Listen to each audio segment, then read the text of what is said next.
ಭಾರತದ ಸಂವಿಧಾನವು doctor B R. Ambedkar ಅವರ ನೇತೃತ್ವದಲ್ಲಿ ರಚನೆಯ ನಾಂದಿಯಾಯಿತು. ಬಾಬಾ ಸಾಹೇಬ್ ಅವರು ತಮ್ಮ ಕಾಲಮಾನವನ್ನು ಮೆಟ್ಟಿ ನಿಂತು ಬೆಳೆದ ಮಹಾಮಾನವರಲ್ಲಿ ಒಬ್ಬರಾಗಿದ್ದಾರೆ.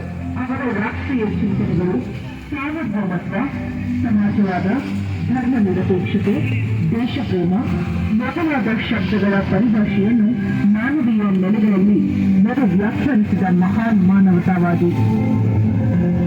ಭಾರತದ ಸಂವಿಧಾನವು ಜಗತ್ತಿನ ಸುಮಾರು 14ಕ್ಕೂ ಹೆಚ್ಚಿನ ವಿವಿಧ ರಾಷ್ಟ್ರಗಳ ಸಂವಿಧಾನಗಳು, ಕಾನೂನು ಗ್ರಂಥಗಳು,